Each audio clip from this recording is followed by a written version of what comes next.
بسم الله الرحمن الرحيم. يا أيها الذين آمنوا لا تتخذوا عدوي وعدوكم أولياء تلقون إليهم بالمودة وقد كفروا بما جاءكم من الحق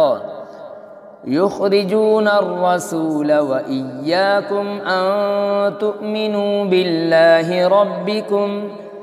إن كنتم خرجتم جهادا في سبيلي وابتغاء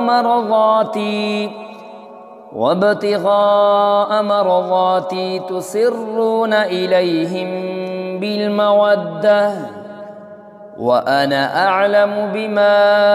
أخفيتم وما أعلنتم ومن يفعله منكم فقد ضل سواء السبيل. إن يثقفوكم يكونوا لكم أعداء ويبسطوا إليكم أيديهم وألسنتهم بالسوء وودوا لو تكفرون. لن تنفعكم أرحامكم ولا أولادكم يوم القيامة يفصل بينكم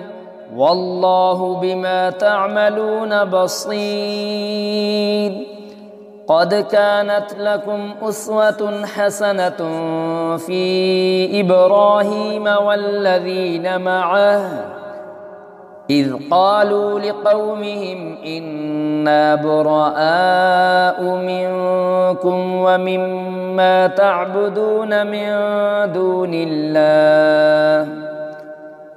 كفرنا بكم وبدا بيننا وبينكم العداوة والبغضاء أبدا حتى تؤمنوا بالله وحده إلا قول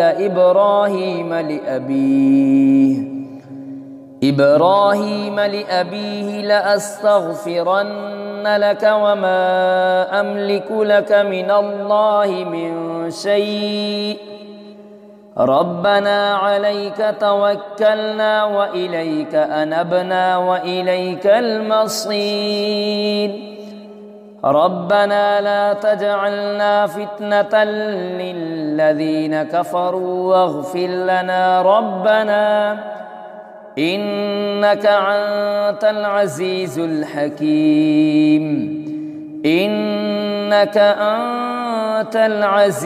الحكيم. لقد كان لكم فيهم أسوة حسنة لمن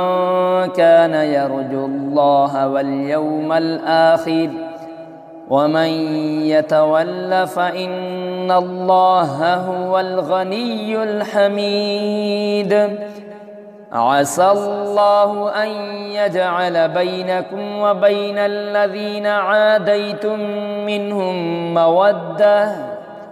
والله قدير والله غفور رحيم. لا ينهاكم الله عن الذين لم يقاتلوكم في الدين ولم يخرجوكم من دياركم أن تبروهم وتقسطوا إليهم إن الله يحب المقسطين. إنما ينهاكم الله عن الذين قاتلوكم في الدين وأخرجوكم من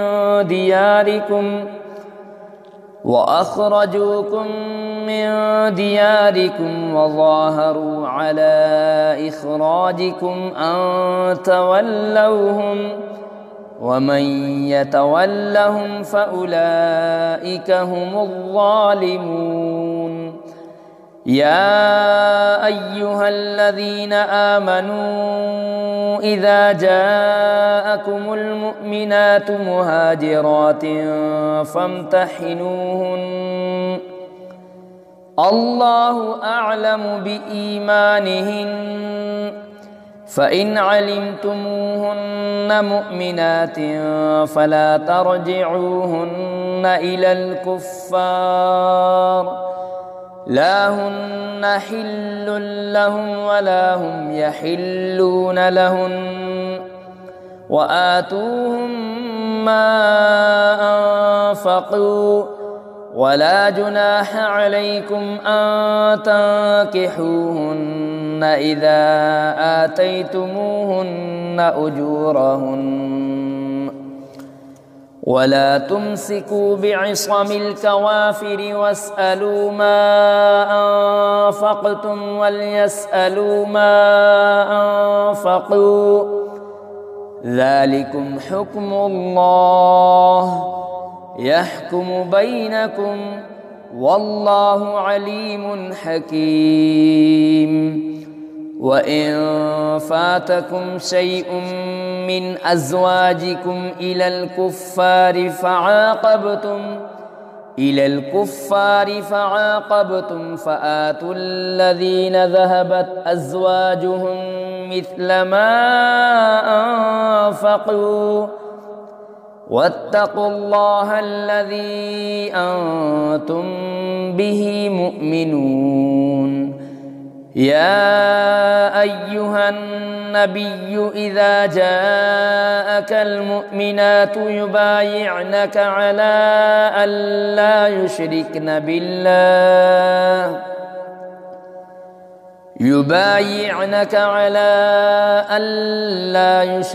بالله شيئا ولا يسرقن ولا يزنين ولا يقتلن أولادهن ولا يأتين ببهتان يفترينه بين أيديهن وأرجلهن ولا يعصينك في معروف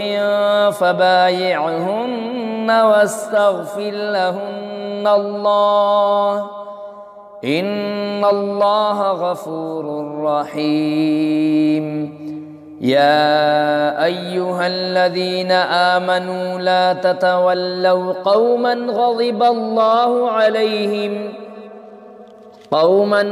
الله عليهم قد يئسوا من الآخرة كما يئس الكفار من أصحاب القبور